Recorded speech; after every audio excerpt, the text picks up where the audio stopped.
The other reason to understand identity is so you don't label other people and stick them in a box. In intimate relationships, in the beginning, people are totally open, everything's wonderful, and then, you have some problems or challenges with your kids or with your parents or with work or with cash flow in your business, or, you guys love each other, but you have different kinks, different experiences you grew up with, different ways of looking at life, different meanings.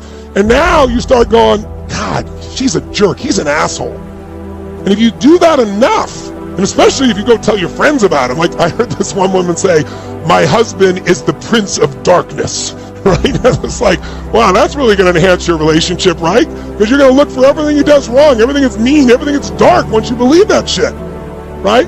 I remember a friend of mine, he kept saying, it's like, we go out and we play cards or something, and towards the end he goes, yeah, I got to go home to the ball and chain. I said, wow, that's really compelling.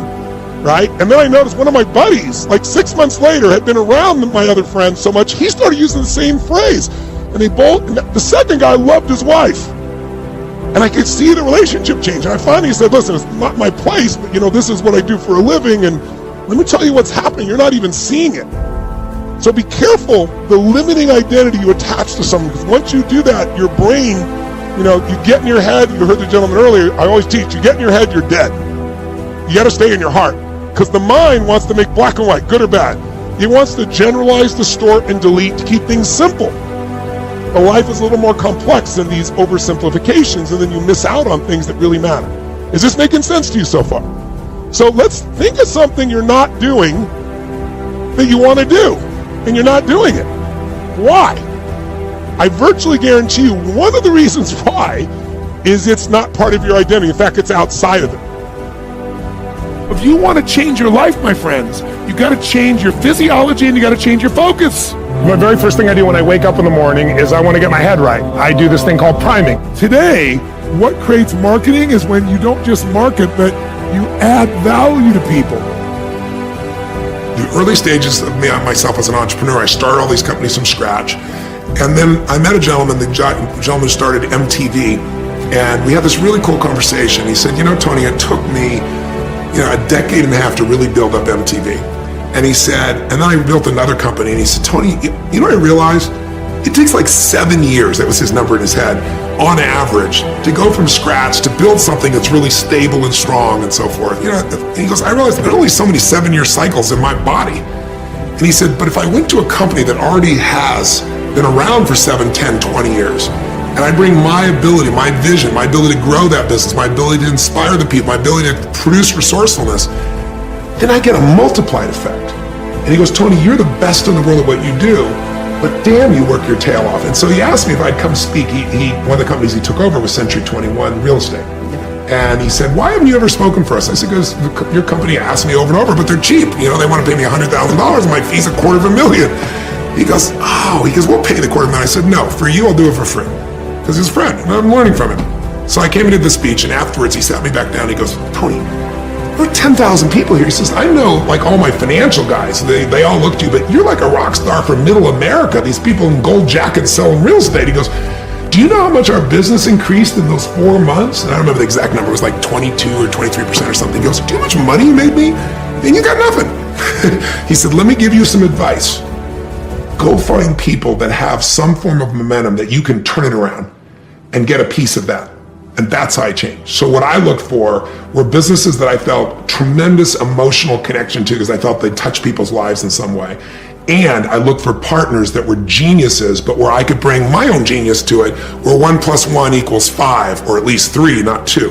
And by doing that, I got pieces of these different companies, and then it just grew and grew and grew and grew. So I'm in virtual reality. I have a company called NextVR. My partners are geniuses, and we just locked down the exclusive for the NBA. So instead of Monday Night Football, we have Tuesday Night NBA, and you literally, it's like you're on the court, you can look and feels like you can reach out and touch LeBron. It's mind-boggling, and there's no cords or computer. It's all done off your phone with an app. It's mind-boggling. Wow. We also have the exclusive for Live Nation for all concerts. So you can be right there next to Jay-Z or Beyonce, like you feel like you can touch them, right? I have a company that's #1 guy in stem cells in the world. I have a company that does genetics, that's just genius. I've got companies that are in the education space. I bought Adweek with a group of partners. I have my financial companies. So the diversity I have is mind-boggling, but that's also the secret to investing. if you got all your eggs in one basket and there's a problem, you need to make sure you run your business really successful, give it your all, not start 20 of them. But once that business really is strong and your investments are strong, then you can build a second one. Most people, they build a business and then it's not going as well as they want, so I start another business because it feels more exciting. And it's like you have one child you're not taking care of, so let's have a second child and a third child, and it just doesn't work. But the diversity of it also makes me excited. So I manage 12 of them actively. The others, I have such great partners. Like, I own the Major League Soccer new franchise in LA. I'm a partner in that. It's called the LA Football Club. Well, my partner is Peter Guber, who owns the LA Dodgers and owns the Golden State Warriors, and about as smart a human as you could ever have in the sports field. And then I bought in the esports field. That's mind-boggling. We fill whole stadiums now of people watching people play video games. So I bought Team Liquid, which with my partners, with Peter and everyone else. And so, the opportunities are just amazing because I'm partnering with people who have skills that are the best in the world, and I'm bringing mine. And when you combine them, you get a greater impact. It's until you open your mind, open-mindedness creates that. We all shut down our mind. Like, for instance, when I broke the pull-up record, everybody around me who heard the pull-up record was 4,020 pull-ups. That's the first thing they did. Oh my God. 4,000 in 24 hours? Or it's 4,020 pull-ups in a 24-hour period. Yeah. The first thing I did versus closing my mind to like, oh my God, that's crazy. I went and got a pen and so how many is that every minute? Exactly. Every hour, every second. Instead of taking life and making it out to be this grandiose thing, start breaking it down. Start breaking it down. And most of us, we live in a box. And we don't want to go outside that box at all. Ever. Outside that box is all these possibilities of life. What we do is we shackle our mind. We are a prisoner in our own mind. And this is all I can do. This is all I'm good at. And we take away the possibilities of you could be this, you could be that, you could be all these things. And I never thought at 300 pounds I could be Navy SEAL. So if my mind was shackled, me and you would never meet.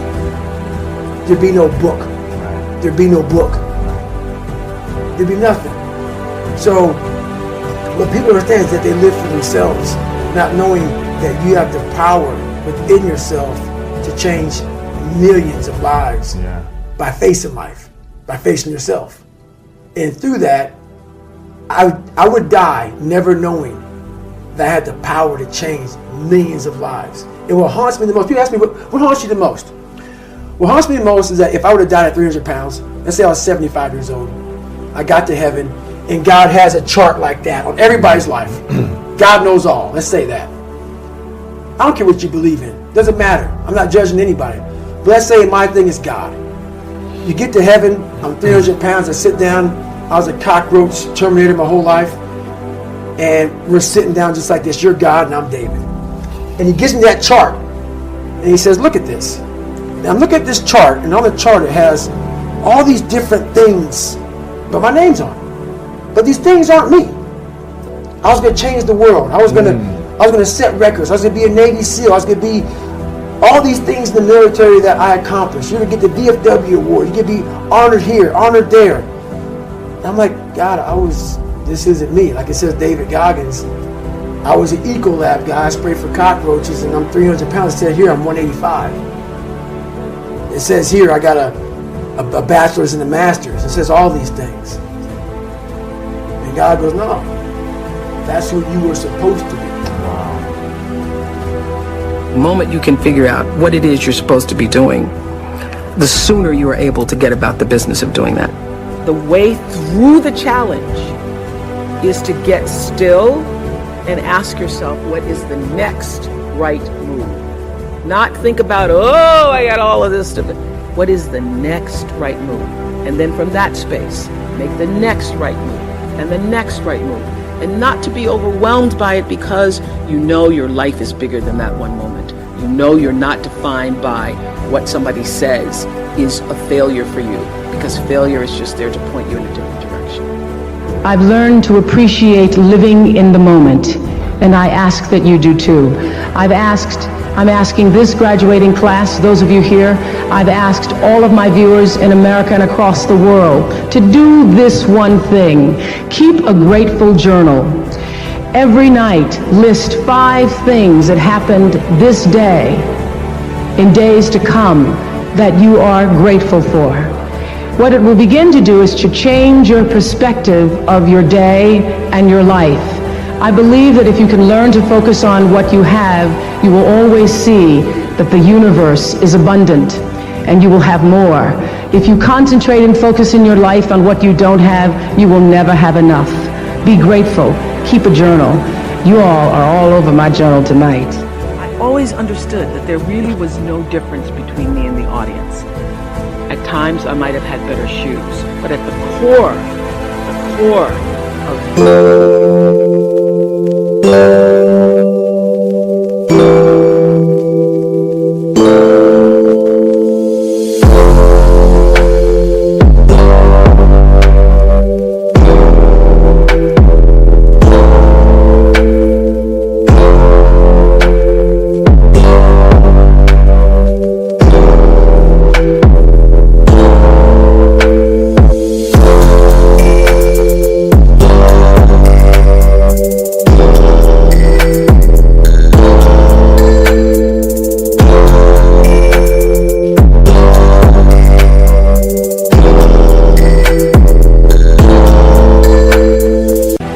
what really matters, that we are the same. And you know how I know that? Because all of us are seeking the same thing. You're here at this fabulous school, and we'll go out into the world and each pursue based upon what you believe your talents are, what your skills are, maybe your gifts are, but you're seeking the same thing. Everybody wants to fulfill the highest, truest expression of yourself as a human being. That's what you're looking for. The highest, truest expression of yourself as a human being. And because I understand that if you're working in a bakery and that's where you want to be, and that may be what you've always wanted to do, is to bake pies for people or bake cakes for people or to offer your gift, then that's for you. And there's no difference between you and me, except that's your platform. That's your show every day. So my understanding of that has allowed me to, to reach everyone. And there's no way that you wouldn't, because that's what I truly feel. I recently spoke to a man who was about to abandon his path of spiritual study because he couldn't seem to align himself with the laws of life. In essence, he couldn't make the law work for him. He had done all of the right things and he had said all of the right affirmations. He was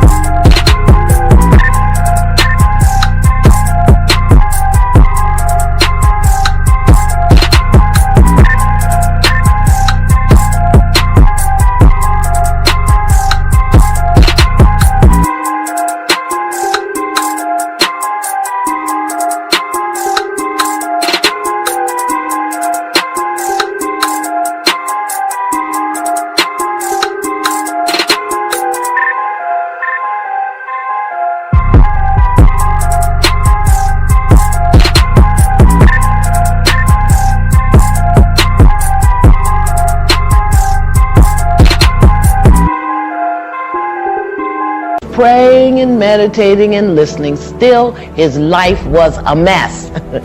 Surely he thought that I can't be on the right path. And that happens to many of us. We do something for a certain amount of time and we have an expectation that there's a reward, and when we don't get it, we think we've done the right thing.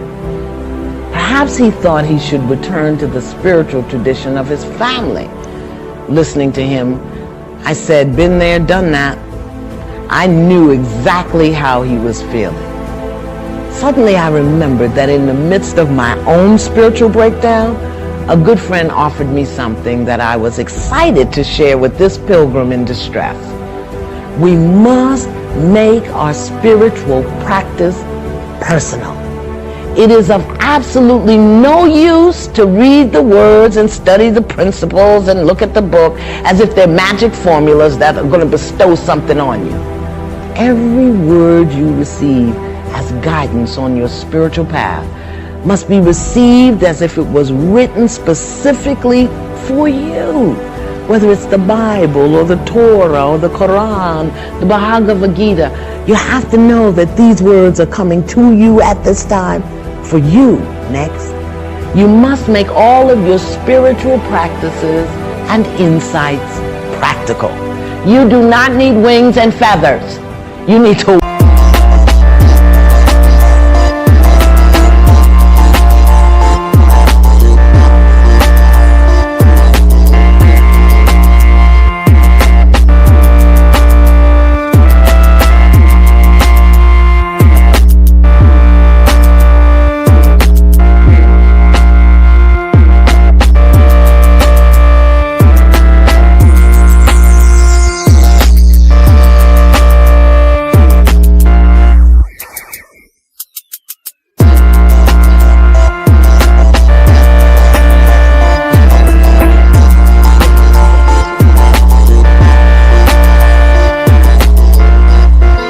walk on earth. Be heavenly bound, but be good on earth. You must hear and receive spiritual teachings in a manner that addresses right where you are, just as you are right now.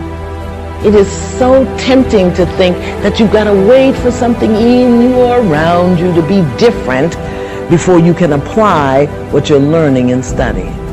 A better way to interpret what you receive when you read or when you study is to put it in the first person, making an I frame of reference by applying it to something that's going on in your life right now. Next, you must believe that the answer to your prayer is possible, whether you've been praying it for 15 days or weeks or months, or if you prayed it this morning.